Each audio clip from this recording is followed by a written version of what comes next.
ठीक है ये कर दिए एक टाइम है पर मौका है पढ़ने का। इसके बाद जो है ना पढ़ाई नहीं होगा करने ना। पढ़ाई का भी एक सीमा होता है, हर एक चीज का एक सीमित सीमा है ना जी। जैसे पेड़ बढ़ता है तो उसका भी एक समय सीमा है, वो उतना ही वर्ष तक बढ़ता है। इंसान का बढ़ने का भी एक समय है, निर्धारित है कि कितना वर्ष तक कितना उम्र तक कोई इंसान बढ़ सकता है ना। अब कहोगे तो कितना हाइट होगा किसी का, 5 फीट ज़्यादा से ज़्यादा 6 फीट, उससे ज़्यादा थोड़ी होता है। पूरी जिंदगी तक बढ़ता है, बुढ़ापे तक बढ़ता है नहीं बढ़ता है। इसलिए वक्त की कदर करो, अगर वक्त का कदर नहीं करेगा तो मौत मारा जाएगा। यही एक टाइम है। अभी पढ़ने के लिए कहा जाता है तो कितना वे कौन पढ़ाई करेगा, पढ़ लेंगे सब याद है ना। दिक्कत होगा, वक्त जो मारता है ना तो बहुत दर्द होता है। वक्त नूर को भी बेनूर बना देता है और वक्त फकीर को भी हुजूर बना देता है। वक्त की कद्र कर ए बंदे, वक्त कोयले को भी कोहिनूर बना देता है। समझ गया ना। अब ये नहीं समझना कोई काला है तो वही कोहिनूर बन जाए, ए करिएगा, समझ रहा है ना।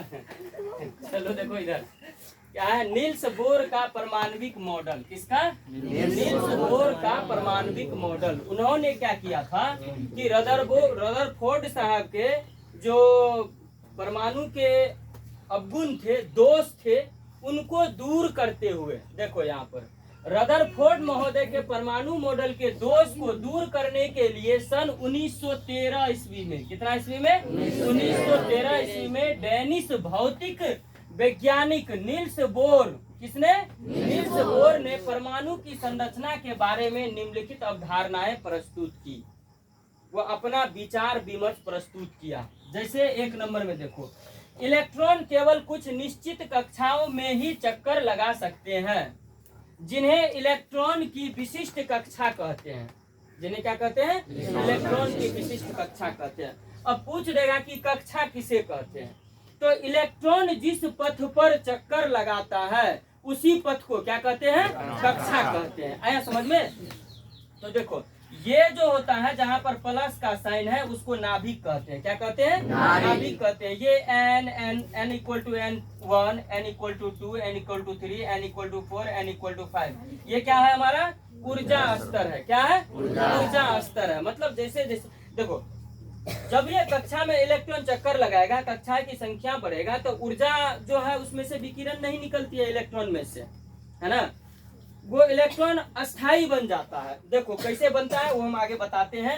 ये क्या है? n इक्वल टू 1, 2, 3, 4, 5, ये हमारा क्या है? ऊर्जा स्तर। और k, l, m, n, o, ये क्या है? कक्षाओं की संख्या है। क्या है? कक्षाओं की संख्या है। और इसी कोश में, कोश मतलब अंदर, इसी अंदर में क्या रहता है? इलेक्ट्रॉन रहता है। इसको क्या बोलते हैं हम लोग? इलेक्ट्रॉन कोश बोलते हैं। जिसमें इलेक्ट्रॉन रहता है उसको क्या बोलते हैं? इलेक्ट्रॉन कोश बोलते हैं। तो इलेक्ट्रॉन किस पर रहता है? इसी पथ पर न चक्कर लगाता है। इसी पथ पर ये जो हम लिखे हैं ऐसे कक्षा गोल गोल गोल गोल दिए हैं, ये क्या है? कोश है। क्या है? कोश है। इसी को कक्षा भी बोलते हैं। इसी कोश में क्या रहता है? इलेक्ट्रॉन भरा रहता है। आ रहा है समझ में? अब देख लो यहाँ पर लिखा हुआ है कि किसी परमाणु में ऊर्जा स्तर एवं इलेक्ट्रॉन कोश, ये क्या है? हमारा 1 से लेकर 5 तक, ये हमारा ऊर्जा स्तर है। ये बढ़ता जाएगा, ये बढ़ता चला जाएगा और कक्षा की संख्या भी बढ़ता चला जाएगा। जितना हमारा परमाणु संख्या बढ़ेगी उसी तरह से क्या होगा? हमारा कक्षाओं की संख्या भी बढ़ता चला जाएगा।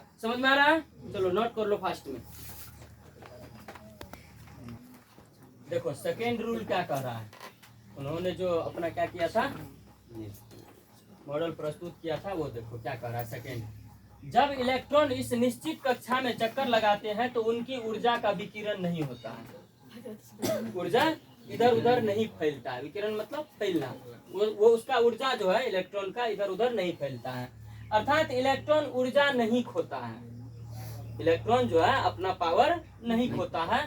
ऊर्जा नहीं खोने के कारण नाभिक के अंदर नहीं गिरते हैं। नाभिक जो है ऊर्जा नहीं खोता है तो नाभिक के अंदर भी नहीं गिरता है इलेक्ट्रॉन। इस कारण परमाणु अस्थाई बन जाता है। कोषों के ऊर्जा स्तर का क्रम निम्न प्रकार से होता है। देखो कोष मतलब जैसे जैसे इलेक्ट्रॉन भरता है, पहले इलेक्ट्रॉन किस कक्षा में भरेगा, के में, उसके बाद एल में, उसके बाद एम में, उसके बाद एन में, उसके बाद ओ में, उसके बाद पी, उसके बाद क्यू में, और इसी तरह से बढ़ता चला जाएगा। आ रहा समझ में? पहले एक कक्षा भरेगा, उसके बाद दूसरी कक्षा में वो जाएगा। तो जब इलेक्ट्रॉन अंदर वाले कक्षा से बाहर वाले कक्षा में जाते हैं तो ऊर्जा का अवशोषण होता है। क्या होता है? अवशोषण होता है। जब अंदर से बाहर की ओर जाता है तो क्या होता है?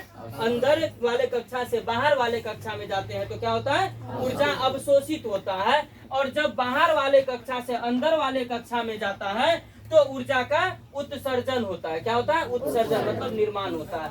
यदि इलेक्ट्रॉन एक ही कक्षा में रहता है तो ऊर्जा का न तो अवशोषण होता है और न ही उत्सर्जन होता है। ठीक है, चलो और कोई दिक्कत? नोट करो फास्ट में।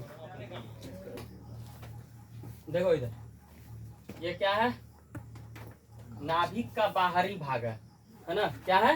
नाभिक का बाहरी भाग है, क्योंकि नाभिक तो यहाँ होता है ना? देखो यहाँ पर जो बल लगता है नाभिक के ऊपर, इसको कौन सा बल कहते हैं? नाभिक से बाहर जो निकलता है ना, उसको क्या कहते हैं? केंद्राभिसारी बल कहते हैं। कौन सा बल कहते हैं? केंद्राभिसारी बल कहते हैं, जो बाहर की ओर बल लगता है। तो ये क्या है? नाभिक का बाहरी भाग है और ये नाभिक है। नाभिक से बाहर की ओर जब बल लगता है तो उसको कौन सा बल कहते हैं? केंद्राभिसारी बल कहते हैं। और जब नाभिक की ओर बल लगता है उसको कौन सा बल कहते हैं? केंद्राभिसारी बल कहते हैं। समझ में आ रहा है? और ये देखो क्या कर रहा है? नाभिक के चारों ओर इलेक्ट्रॉन घूमने के फलस्वरूप केंद्राभिसारी बल उत्पन्न होता है।